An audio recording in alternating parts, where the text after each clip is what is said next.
maybe next spring.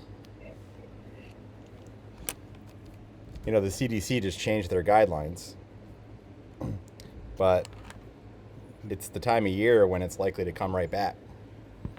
Right. I wish I was a little bit more diligent these past 2 weeks. Yeah. Well, you sound better, so I'm glad you're on the mend. Yeah, thank you for sharing the video.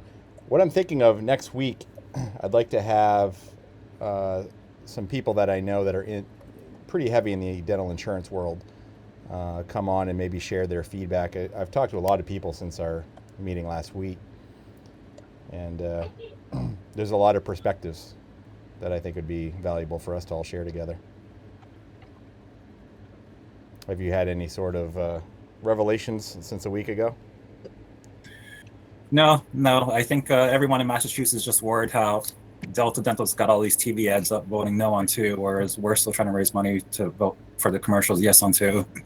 Right. I think my wife alone said this morning she saw like 15 commercials for no on 2, but 0 for yes on 2. That's how bad it is. Wow. And then, people watch TV, they get swayed. Like this one, if there's no on 2, they have all these commercials. Obviously, I'm going to vote for them now, Right.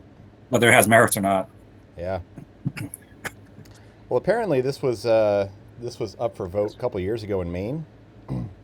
I don't know how much farther it made it, but I have a friend who's looking into it. But apparently this has been tried in other states, maybe not in this fashion. Needless to say, I think Massachusetts is the perfect state to do it because of the strong representation of general dentists in the state, the pretty poor reimbursement rates of Delta Dental in Massachusetts. So we're working behind the scenes with Maine AGD to try to try to help somehow. So I'll keep you posted. Alrighty, 7:04. I wanted to start. This is a question I had shared with a group of the doctors here, kind of a personal inquiry that I wanted to share with the group and see if anybody has any sort of insight on this, for no reason other than just personal exploration. But the concept of unintended consequences is something that seems to have been coming up more and more recently, probably because I'm aware of the term more now than I ever have been. And I just wanted people to start thinking about when we make decisions, even if they are admirable decisions, in other words, well-intended, and there's some sort of effect downstream that we did not intend for, and that unintended event has a negative connotation to it. So unintended consequences. So I'll share one that happened with me, 5-6 years ago. But I think as we start to talk about treatment planning, I think it's important for us to think of concepts like this that not only draw relevance in our personal life, but play relevance in the eyes of the patient. So I had a staff member a couple years ago, 5-6 years ago, that was on pretty tough financial ground, very shaky financial ground, but also had some mental health issues. And I had decided to offer to help pay for her to see a psychiatrist. I thought that was rather altruistic of me to do. I didn't think there would be any sort of negative consequence. But a couple years went by, and I found out that pissed her off pretty bad, and it was the reason why she quit. And I had a hard time with that. I saw myself just helping. I wasn't trying to play the therapist myself. I wasn't trying to judge her, just trying to provide an avenue for her to get help. But she took offense to it. So that was an unintended consequence, and it was a pretty costly one because that was a rather valuable employee when she was in the right mental state. So I was willing to invest in her. So that's one example of an unintended consequence. The other is, and I didn't bring this up because we're talking about the Massachusetts issue, but the dental insurance issue, I think it's important for us to ask the question, what unintended consequences might be on the side of this bill passing? And I think next week might be a journey down that road to explore that. Anybody have any examples of unintended consequences that might paint the picture of how important this concept is?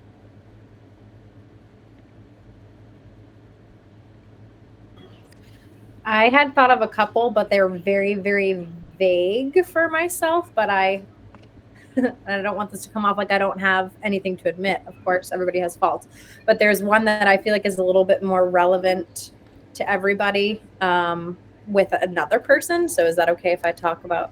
Okay.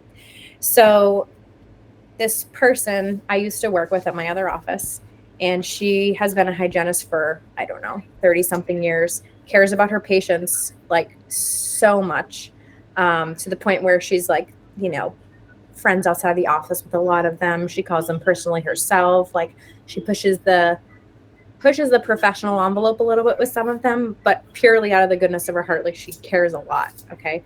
So it was a huge problem with the owner and standing up a lot of the time with her. She had a very hard time getting patients to take x-rays regularly. It was like a very weird thing for her. She came at it from they're struggling financially, it's expensive, like they don't have the money, and like you don't really need those, would be sort of like that she wouldn't say that, but like it was like this unspoken weird thing, and I was not okay with that. So it was this very awkward time. Anyway, point being, she truly, I think in her heart, no matter how many times he tried to have the conversation with her, really thought she was helping these people by letting them skip, because she was trying to be the good guy and trying to, you know, save the money and all these things. Meanwhile, obviously everybody knows that's not good for healthcare, and it's below the standard of care, and it's putting him in a position that is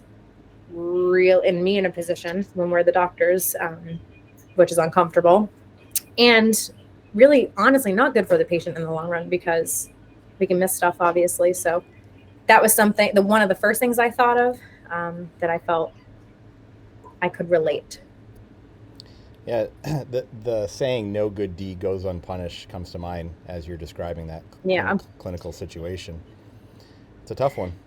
It is a tough one. She wasn't a lazy person either. She's a super hard worker, cared so much. It was like, it was like the Twilight Zone to try to understand why she just couldn't get on board with that. I don't know. Strange. Yeah. You know, sometimes the fear of the patient reaction might have something to do with it. You know, they say for sure. They say it's empathy, but it could just be lack of confidence that if the patient's going to go down that road. I mean, I've had examples. Yeah, exactly. Like, everybody has that. Probably when you're a newer dentist, you don't have the confidence to tell a patient, hey, you really need a crown. Oh no, I can do this gigantic MODBL, QRZ, whatever filling, which is not the right answer, but you do it because you feel bad for the patient. Was that really the right call? Probably not. You know, I think with experience, you become more confident in just going to the good treatment. But I definitely fell trapped to that in my first few years, for sure. Yeah. Yeah. Thank you, Elena. Yeah, I definitely fell into that trap. You know, we sometimes see situations like that work. But for every situation that works, you see one where there's a catastrophic failure, and then the patient pays a significant price in the process of that. Cool. Yeah, it's an interesting question. I'm trying to see where it shows up in the rest of my life as a way to just gain more clarity as I just try to understand where I fit into the world. I think asking questions like this for me personally has helped, and I just wanted to throw this out there. So if anything else comes, I'd love to hear what people think. I'm very aggressively journaling with this, and would love to hear if others connect with it. So what I'd like to do is share my screen. So a couple of you have offered to chat tonight.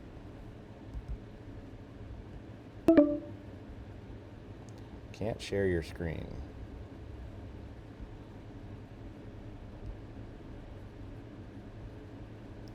Hello, Mark. While I'm activating my screen, how are you? Good. Just one of the dogs wants a lot of attention, so he's running around down here right now. Definitely had the unintended consequences part with, told you about it before, with doing a crown on 8 and 9 on someone where they had some fractured teeth. Thought we were doing the right thing by helping them, and it turned out became very unstable for their bite with the incisal edges because they had worn it down to such a fine precision from before that what I thought was recreating better actually made it much more uncomfortable, and it took me a while to figure out that was the cause. So it's been about a 2-year journey with that patient of redoing the crowns, probably about 9 different adjustment appointments. So yeah, thought you're trying to help, and turned out that you opened up another can of worms. So. Yeah, it's everywhere. You know, I like the analogy, when you buy a white truck, you notice how many white trucks are on the road.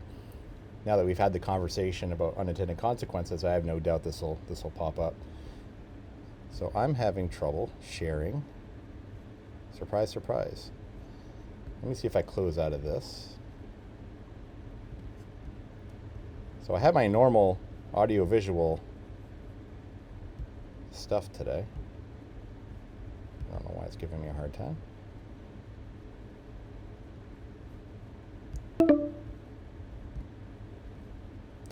Well, why don't we do this? Chad, would you like to share your screen? And we'll start with you. So you have a treatment plan in case you wanted to get the group's input on. Yeah. Let's see here. Do you have the CT? I do, if I can share my screen. So why don't you just start with everything sans CT. All right, give me 2 seconds here. So this was a patient Chad had come back for diagnostics. Diagnostics are in our office, you know, a full set of photos, an Artero scan, a CAT scan, Perio chart and FMX are already taken at that point. Everyone see this? Yep, looks good. These are just the first few photos that I blocked the eyes out real quick. So this is Mary, and she is a nurse. I believe she's in her mid-30s. I don't know the exact off the top of my head. But yeah, she came in a few weeks ago, swollen face, a lot of pain, hadn't slept. She had an infected root tip that had kind of blown up on her. So we got that taken care of. She's all fixed up and now is looking for some more treatment to take care of everything else. Chief complaints are that she knows that she has a few broken teeth that need to come out. And then she said that she hates her smile. She, quote unquote, just wants to be pretty again. Anyway, and she also knows that she wants to do sedation. She just wants to get like as much done and as little appointments as possible. Just kind of group everything together as much as she can. So let's go to the other photos here. Let's do the Artero scan first. So this is her scan here. So lots of missing back teeth. As you can see, these are the 2 broken down teeth that she was referencing. And I'm surprised those haven't blown up on her yet. This was the site of the one that we took out already. It's healing well. So yeah, lots of missing back teeth. She said that she's able to chew okay, but it's definitely getting harder for her. This is a broken down wisdom tooth back here. Not a whole lot of decay, just a few sites. Primarily this front tooth right here. This tooth right here is one of the main talking points I want to talk about tonight with this. Tooth 10 here is rotated about 90 degrees. It's previously root canal treated, has recurrent decay down the access, and is gray, obviously along the gum line, and has a big old abscess still present. So lots to consider with that one. She does not like the appearance of this front tooth, number 9 here. It's for some reason pretty yellow, and then it has a very white contrasting filling there. Let's see what else. There's no occlusion between these back teeth right here. Some spacing, some crowding. It looks like this part of her bite has kind of collapsed with the breakdown of those teeth there. So it's the plane of occlusion seems a little bit off there, to where restorative space for the upper might be challenging there. A little super eruption of number 3. Let's go to the photos.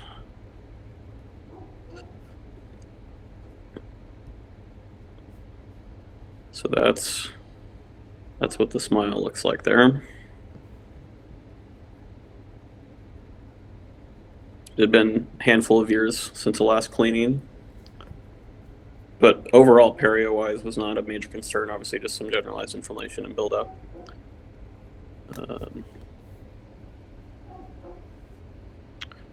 Occlusal. There you can see that decay on the lingual axis at 10. And lower. That's that broken down wisdom tooth. So yeah, on one hand, I was thinking it was kind of straightforward, and then I was taking a closer look, as it usually happens, and I was like, there's a lot of kind of interesting little things that can make this a little bit more complicated, particularly that number 10, and then that restorative space in the upper right there. And then I also noticed her tongue fills that lower edentulous spaces pretty well. You can see with this one, it's a little dark there, but yeah, her tongue fills that space pretty well too. So, any questions so far? Yeah, let's... Any airway issues? Say that again. Any airway issues? I would have to look back at her medical history to see if she noted anything. I'm still kind of in the early stages of working this case up, so I haven't done my full due diligence on it just yet. I didn't know I was going to do this until a couple hours ago. So, to help us answer that question, let's look at that photo right in the center. I would assume some. So there's two things that stick out here. One is the Mallampatti classification. I would give this a 4. And then the redness that you see there, sometimes that redness is from snoring. Yeah. So you can imagine when we snore, what is the sound of snoring coming from? It's the tissues slapping against each other. And if done over a long enough period of time, that can actually result in erythema of the tissues. You don't always see it, and that might not be what it is, but it's important to kind of take note of these things. Another thing of importance, when we talk about Mallampatti classification, Mallampatti classification is a tool used in the American Academy of Anesthesiology to assess their difficulty when it comes to intubating the patient. So it's really, it's not an airway classification tool. It's being used as that in absence of another tool.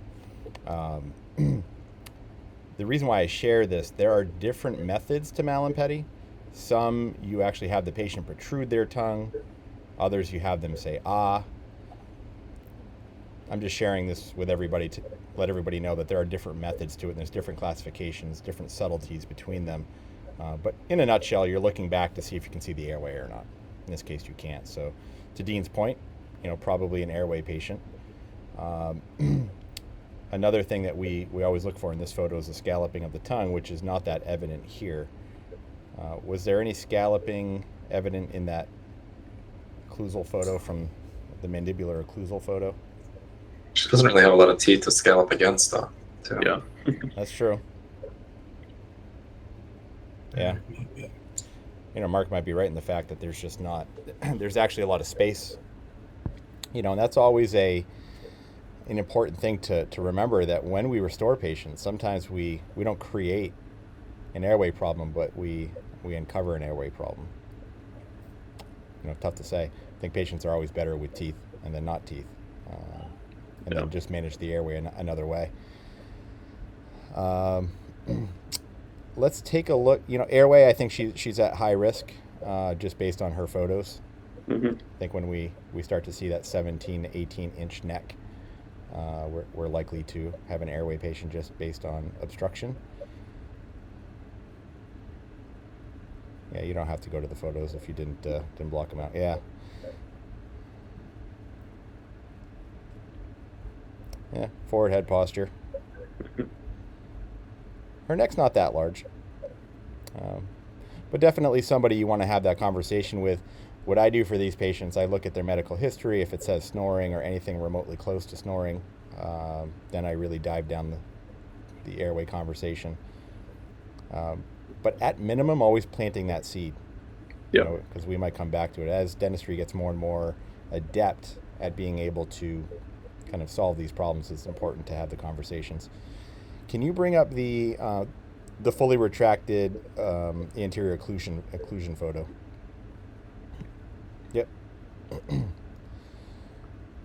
So I think what has been helpful for me as I've seen Dr. Hempton at MasterTrack talk more and more, when I look at this photo, I'm looking at the mucogingival junction.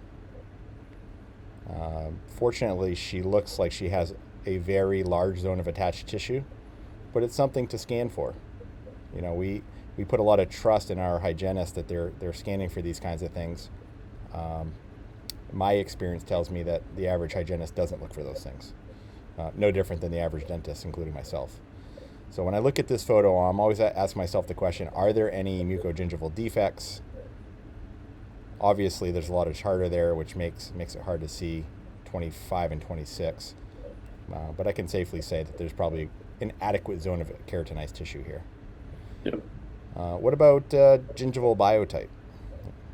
What do we think she is, and why?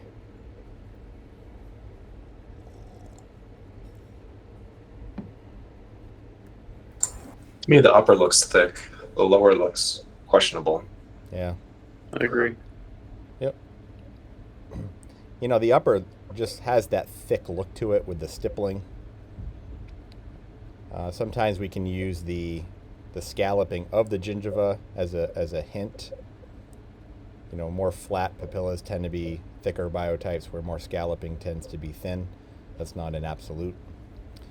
But I would agree on the lower, it looks more friable. Almost if you put a probe in there, it would kind of just make its way all the way down to the frenum. Yeah, so Perio Assessment as we're doing these cases is important, and I share this because it's my weakness. So I just wanted to articulate that. So before we take a look at individual teeth, is there anything else global here? Yeah, global. Did I see her smile photo again?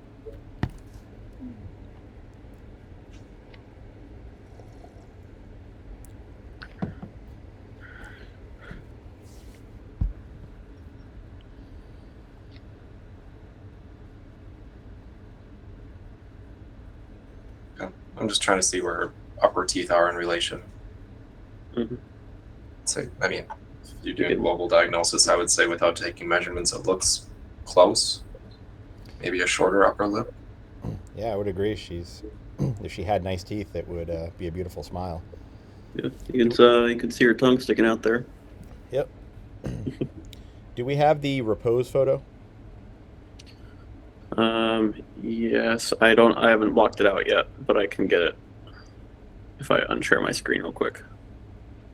Yeah, why don't you unshare? I'm going to see if I can get the CAT scan. I'm going to talk about something while I'm doing this. So Chad, you had brought up the comment that she had made. She wants to be pretty again, and you chuckled.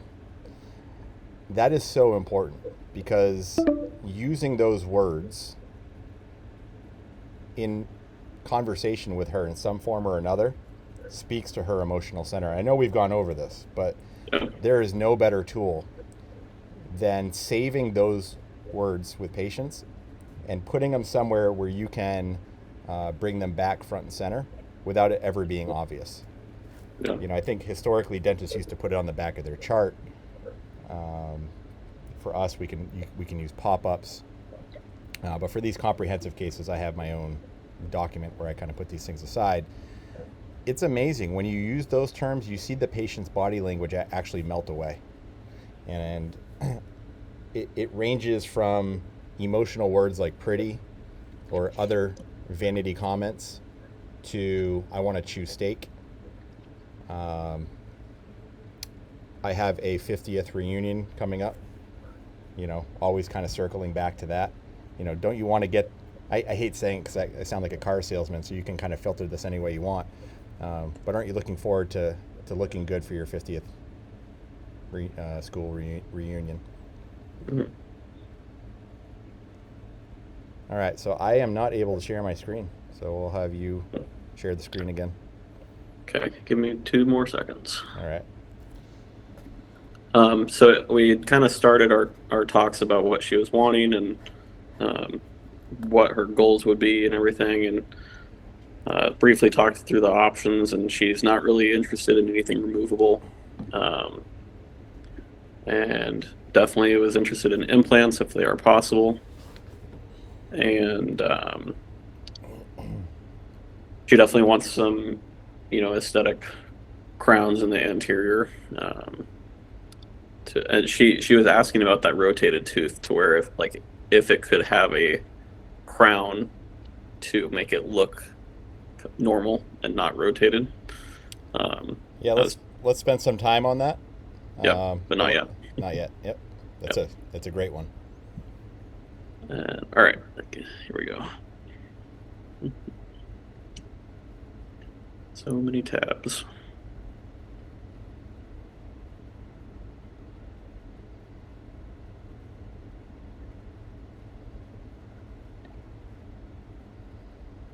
Alrighty. This is the photo you're. Oh, yeah.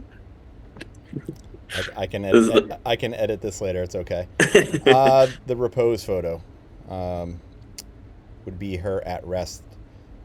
I'm not sure what this photo was intended to. Go ahead and just pull it up, and I'll edit it before I put it on YouTube. Okay. I'm just losing myself in all these tabs here, and now you know how I feel. So it doesn't look. Did we get it? Did Chantel do this? Yeah. Go to the video. The video probably will show you. So the repose is really the beginning, and you can actually see it right there in the thumbnail of the video. The smile photo. Well, let's take a look at this first. The audio is probably not going to work since I'm roading in. That's okay. So we have two teeth to choose from, one longer than the other. If we had to choose which of these as she's at rest and during function,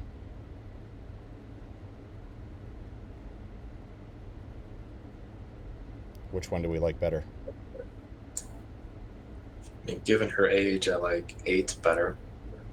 I would agree.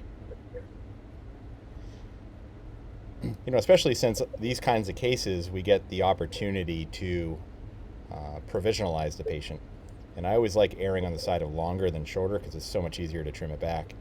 I actually did that on my mother-in-law today. Did a full upper arch. And the wax up was a little long. We trimmed it back. It looked great. We're going to let her rest for a couple weeks, and then we'll scan her, send that to the lab, and tell them to copy that incisal edge. So yeah, using photos ahead of time to get a sense of where that incisal edge is super important. The way Spear teaches, he talks about the rest photo, no different than the wax rim at rest. So I think either of these would be acceptable as the starting point. And like Mark pointed out, her occlusal plane looks good. So we have enough reference points here. If we were to start to create a smile design, we have enough to go on. Getting her insight with tooth morphology, shapes, sizes, shades, so on and so forth. Anything else globally that we're seeing? Looking at all of the teeth and not individual teeth. Her lowers just seem very uneven with that can. For me, that bothers me more probably is it looks like lost those teeth a lot earlier. That's actually a good stop right there. Yeah. It's a pretty evident cant here. The other thing I'll point out, it looks like she's entrapped. So the reason why we have Chantel use articulating paper in patients during their diagnostics is to see where their front teeth intersect. And if we see articulating papers on the facial surface, even if it's as high as the facial incisal angle or incisal facial angle, that's a strong indication the patient's trapped. which could be a sign of an airway problem. It could be a sign of a overly compressed joint. Could just be anatomically incorrect. But a lot of patients live with this, and ever since I've started looking at this, I can say with a high degree of conviction that patients that are entrapped often are missing a lot of back teeth. Anybody make the connection there? And so I'm bringing this up because she has articulating paper marks on the facial surfaces of her lower anterior teeth. Are you going because it's more likely for them to clench, or worse guidance? Well, definitely the first. They're more likely to clench because the nathologic system is in such a disarray. When our jaw comes together and our front teeth touch before the back teeth, there's a pretty significant response in many people that can heighten muscle activity. And then you add an airway issue into that. Whenever we have airway issues, we have higher sympathetic drive. The theory is that when the jaw comes together and the front teeth touch too soon, the nathologic system knows that, and all of the muscles are super tense. They're just on high alert all the time. And then you increase that sympathetic drive with an airway problem, and the back teeth just take a beating. Lots of fractures, and they look something like this. Now, she might have some acid reflux, which can contribute to this. Maybe not the time for us to go into the patterns of erosion and locations of the teeth, but I think it's important to note that there's probably a high degree of erosion based on the fact the way the teeth look. And if there's erosion, there's probably acid reflux. If there's acid reflux, there's probably an airway issue. So this is definitely a patient that greatly benefits from a comprehensive perspective. The most outstanding thing is her age. You know, she's young. She's a nurse. She probably lives on caffeine. She probably already has a high sympathetic drive just based on her occupation. And then you add all of these other factors in there. Mm-hmm. Yeah, so there's a lot of global things to look at. Let's save number 10 a little bit longer. Let's look at some of the occlusal views. Take a look at the ridges, see if there's good bone width. And unfortunately, I can't share the CAT scan, but I think we can glean some understanding about what's going on. I should be able to remote into the consult room and get it if we want. No, I think we can have a pretty rich discussion without it. As much as I love CAT scans for treatment planning, Yep. Not only do I love it, I require it for myself. I did look at it, so I can remember a little bit about what I was seeing.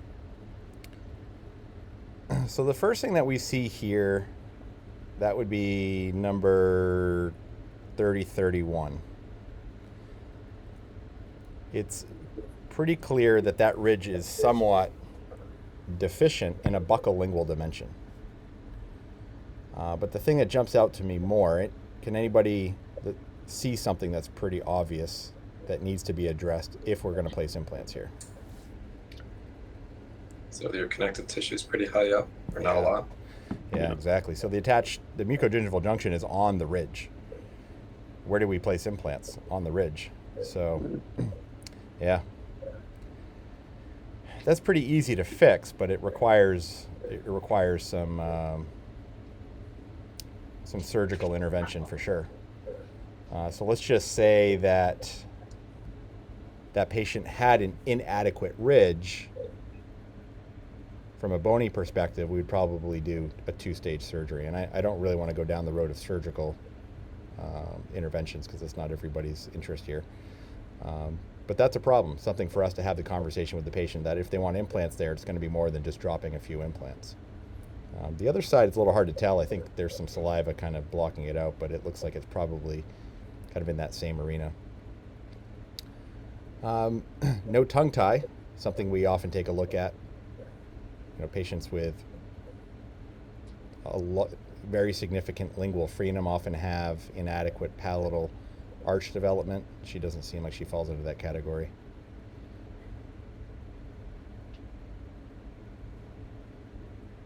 All right, let's look at the maxillary occlusal.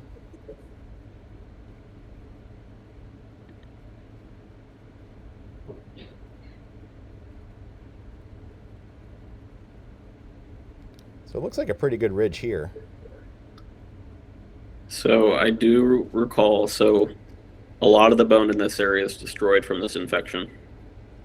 I also remember that her sinus dipped down pretty close in this area, to where to my knowledge, I would assume that some significant grafting would be needed for implants here. This side has a couple abscesses, or I guess early abscesses occurring. They're not nearly as big as this one was, but the bone is definitely starting to get destroyed in this area, but the height of the bone is much better on this side than that side. Yeah. So this is a pretty good photo for us to take a tour down the, does she have acid reflux?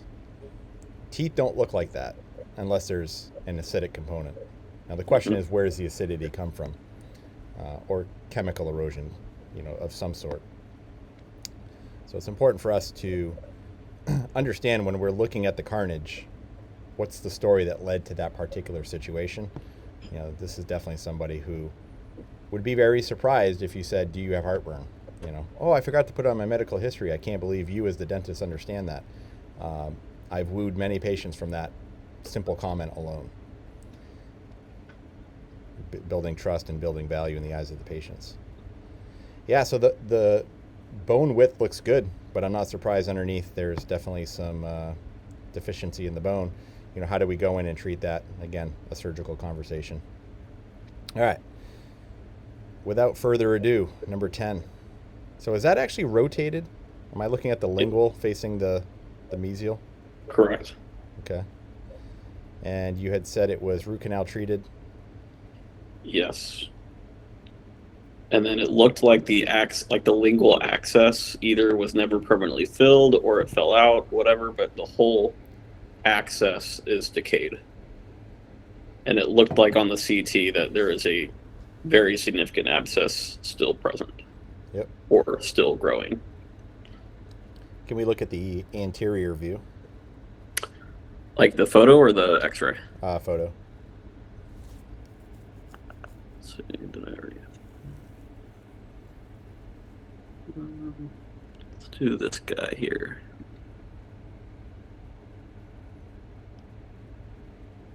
That one's a little blurry.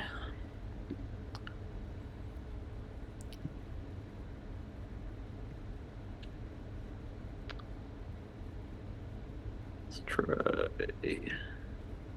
Let's just do this one. Either of those is good. There we go. Well, I guess the first question is, I've had this question asked before. Is there enough tooth structure to put a crown on a peg lateral? Yep. Yeah. That's not a bad start to a good prep. You might need a little bit of a build-up on the lingual. Not to mention, because you have all that enamel there, you could bond to it. But I think there's a very strong reason why you wouldn't want to bond here. Anybody want to take a hint at, or take a stab at why? Maybe it's not bonding directly, but this calls for a crown for a very, very specific reason. To mask the grayness. Yeah. Why would a crown mask out? What does a crown have that a veneer doesn't?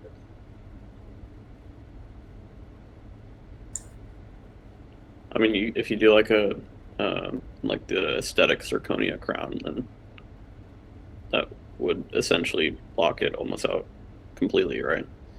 It should. It wouldn't be my material of choice here. Okay. Aesthetic zirconia has higher translucency to it. I'm okay with any material as long as there's a coping underneath. So the difference is a crown has a coping. So a PFM, you have a metal coping that would block this out, and then you have opacers and porcelains that would help make the tooth look good. Have you done it with, I haven't yet for a veneer, but like a pink opaque or something down first? I have, and I believe I have the case, so I can definitely dig that up.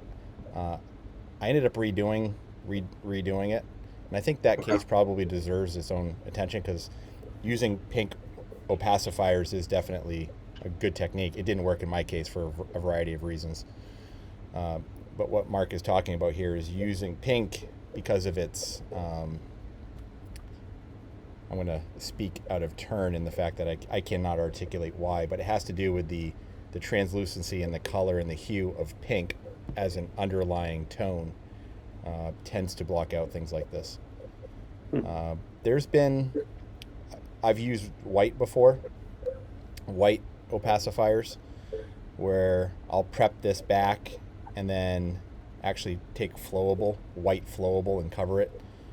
I've done that when I try to restore a tooth like this in pure composite, and it works, but it's not as good as a crown. So a PFM would be a great idea here, or a zirconia fused to porcelain would probably be my choice. You know, there was a time when PFZs, porcelain fused to zirconia, were not good. They had a hard time figuring out how to laminate porcelain on top of zirconia. That has long been solved. So the PFZ probably would be the best option here. If we were to, let's just say we're only going to do crowns on 8 and 9 as well,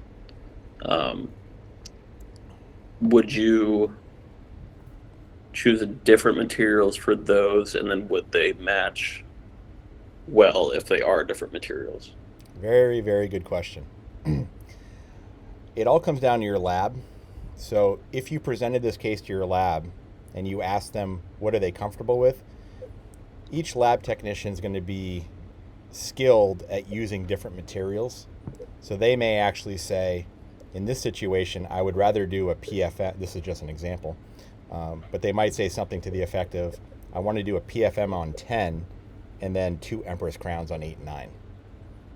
Another one might say, let's do a PFZ on 10 and then let's do zirconia veneers, which, you know, people are doing. I don't necessarily think we're there yet. The point being that the lab technician is going to give you the guidance on that because of their skill set. You can tell them what's best all day long, or what you think is best. What they can do with their hands is far more important than what you may have heard at a lecture or in a Monday night webinar. But that's definitely a very advanced skill set to get this right. So you'd want to use a lab that has a master ceramist that you're communicating with. You know, have conversations with them. How are you blocking out that black on number 10? And how are you going to make number 10, 8, 9 all match? You know, once you prep 9 back, that stump shade might be ND8, which is I'm assuming everybody knows what a stump shade guide is. It's essentially a shade guide for the preps after you're done prepping, so that the lab knows what the underlying structure is, because that's the whole point of this. The underlying structures with these translucent materials always shine through. You may not see it, but it affects the vibrancy and the hue of the crown. Lab technicians know this, so if they have the underlying structure, they can account for that if they're very good. Yeah, so this would be a tough case to get right for a lab technician. Moral of the story, use a good lab technician and have them decide what materials to choose. And the best time to know the answer to that is not after you prep, but before. Pretty obvious answer why. Prep designs for different materials are different. You know, so if somebody chose Emax here for whatever reason, you're going to reduce quite a bit of tooth structure on the facial to block out the stump on number 9.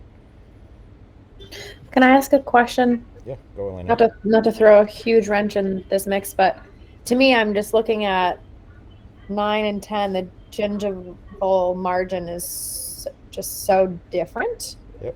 And obviously, if we're talking about crowning 9 anyway, and there's a huge failing endo, I mean, and there's a lot of cosmetic challenges with 10, are you definitely leaning towards saving the tooth, or do you feel split in either direction, that like you could take the tooth out and then handle it in a different way, either an implant or like make it a Pontic, or I don't know.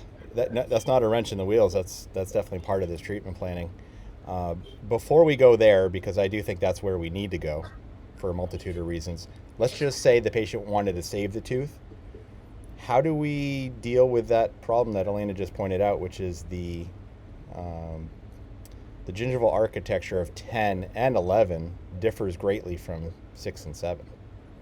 I mean, we did talk about the attached tissue being really thick, so obviously it seems like you probably could trim some, or I guess I'm still unfamiliar with if you trim it or you do a flat, apically positioned flap, but I think that there's definitely that option. I guess I'm like, okay, if you're going to do a flap and you're going to change the gingiva and you're going to redo a root canal and you're going to put in a post and put in a crown, should we not consider something else? Yeah. I don't know. I know what you're saying, and I agree that the answer is probably to remove it. Let's have that conversation, but we'll end with, if the patient wanted to save the tooth, could we do crown lengthening on a peg lateral? Absolutely. There's no reason why we couldn't. We actually want to do crown lengthening here, not only because of the gingival architecture, but we want to, and I wish I had the ability to share my screen, because I have a great PowerPoint on this topic.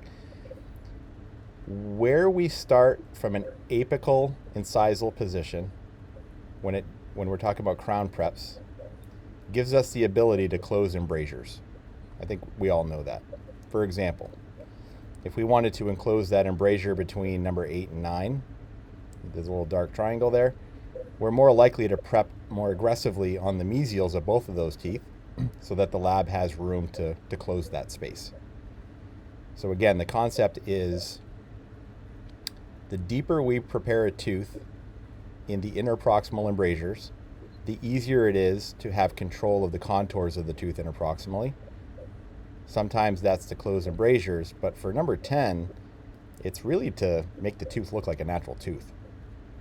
So the whole idea of doing crown lengthening here has more to do with the ability to make it look like a tooth and less about the gingival asymmetries, although very important also. That makes sense? Mm-hmm. Cool. All right, so patient has a large periapical abscess. That obviously plays a pretty significant role in our decision making here. What I would do if the patient was an amicable patient and money wasn't necessarily a concern, I would actually do a pulpectomy, a therapeutic pulpectomy on this tooth to attempt to get that periapical lesion to heal, even if we decide to place an implant in there. No, it's already a failing endo though. So it sounded like you had said it might have been incompletely treated. No, it's previously treated. Didn't you say the access was open though? So it's compromised. So the root canal itself is completed. It looks like the access was maybe never permanently filled. And then I assume temporary cavity or whatever fell out, and then it re-decayed in the access. Yeah, so it's, yeah. But there's no pulp to ectomy. That's a good one, Chad. Thank you for that. I would still be inclined as an option to do a retreatment, not to finish the endo, but to get rid of the anaerobes that are in there. And there's two reasons why. One is, you take this tooth out, if that abscess is as large as you say it is, which I wholeheartedly believe you, you're going to have a lot more bony fallback for a future implant. Yeah. So that's number one. Number two, we know that the periapical lesion is likely to have a lot of anaerobes there. And if there are anaerobes, I would rather get those anaerobes to go away, as far away from the implant placement as possible. So there is some literature showing that implant failures are higher when implants are placed into sites that have chronic periapical lesions larger than, I think it was 5 millimeters, something to that effect. Yeah. So that's an idea. You treat the endo knowing you're ultimately going to take the tooth out. let's just say you treat it and it gets better. Then do you have a different prognosis on the tooth? Maybe. Sure. I'm pulling it up here real quick. The CAT scan? Yeah, so we can see the lesion. Yeah. Yeah, so to come to Elena's point, at what point do we say this is too much work and an implant is just likely to be better? And I think we've all been part of discussions about this topic of at what point is an implant the better option? There was a study back in 2017 that looked at the incidence of peri-implantitis, and it was pretty alarming. This was a Sarver or Garver, I'm trying to think of the name of the author, but it was pretty mind-blowing how significant peri-implantitis is in today's day and age. And just this past week in my Spear Study Club, we have an oral surgeon, a periodontist, and many well-accomplished general dentists that have very good treatment planning abilities. The overall consensus was we really should kick the can down the road as much as we can. That's very different than 10 years ago. 10 years ago, at least in my circles, it's got an occlusal filling, let's take it out and put an implant in. Now, I'm being facetious, but so I don't know the right answer. All I know is there seems to be a pendulum swing in the direction of if we can save it, we really should try to save the tooth. I think this one's unique. Elena, I'm 100% on the same page as you. There's a lot of complicating factors here. But what I would do, because the patient has so much going on, I would probably do the retreatment myself or the endodontist and put in calcium hydroxide. And then each time the patient comes in, I'm switching out the calcium hydroxide and getting more bleach in there. I've done stage endo treatments on super pathologic abscesses with great success. The reason I do it is because I'm okay when I do a full mouth rehab each time I go in, spending 10 minutes to switch out the calcium hydroxide. Now, if I was bringing the patient back only to do that, that would be cost prohibitive and probably wouldn't be a good idea.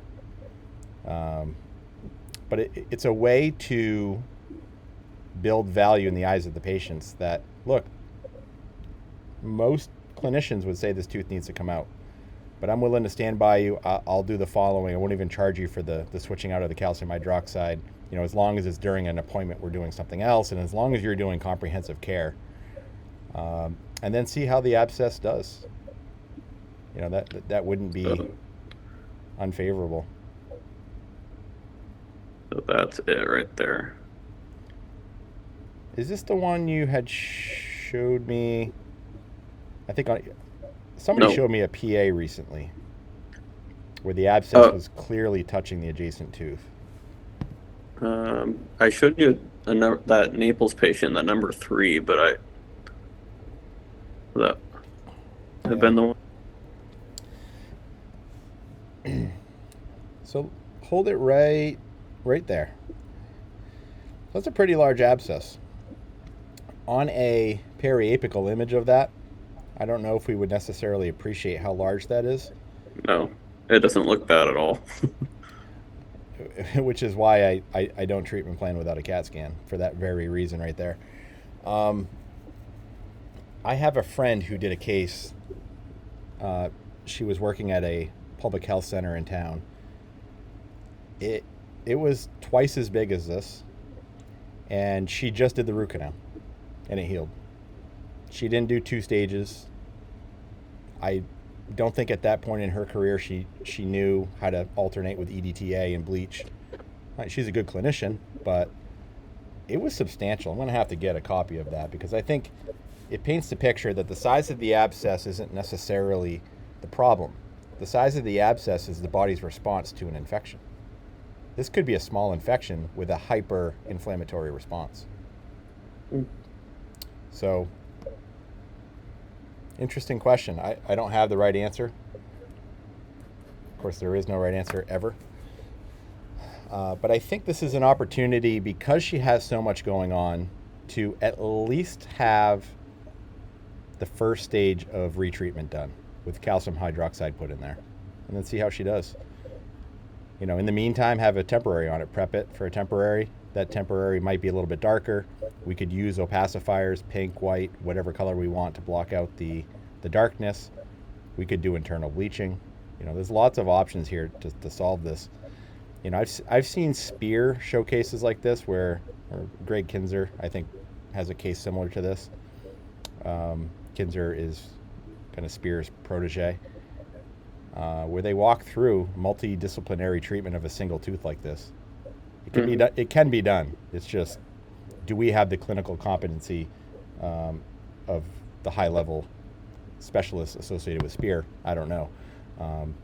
But for a patient like this, what does she have to lose? So on that note, I think we're coming up to the end. We could talk about solutions here quite a bit. Chad, why don't we continue talking about this, and then we'll come back to kind of where you ended up going with her. Yep. But the one thing I'll present as a thought, the use of Valplast or Duraflex styled partials for patients like this. I'm not a fan of them long term, but they are absolutely amazing for cases like this. So Duraflex and Valplast, their main downside is they're not tooth supported, so they're primarily tissue supported partial dentures. And because they're primarily tissue supported, you're more likely to have tissue problems, ulcers, loss of attached tissue due to abrasion over time. So they're not a great long-term solution, although many patients have them as long-term solutions. They are really good if you know how to use them, if you know how to adjust them, and you know how to create the substructure, the teeth that they're going to rest against. They can really be valuable. So this would be a case. Why don't we table the rest of the conversation for next week? But thank you, Chad. Elena had something to share, but I think that can wait. Sorry, Elena. All right. I told you it was going to potentially be a fun one, Dr. Roy. It sure was. Yeah. A lot more there. And I'm glad we got to look at the CAT scan. I think having the ability to see things from that 90-degree perspective is so huge. Mm-hmm. So you could imagine if you pull that tooth out, that buccal plate's going to collapse right into it. Then you're just, can you place an implant after that's done resorbing? The answer is no, without some bridge grafting. So I'd be a huge fan of doing some endo on this patient just to get the abscess to shrink. And if it shrinks very well, great, maybe we save the tooth. Cool. All right, everybody. Have a good night. Chad, Thank you. Good luck with the Chiefs. Have a good one. All right.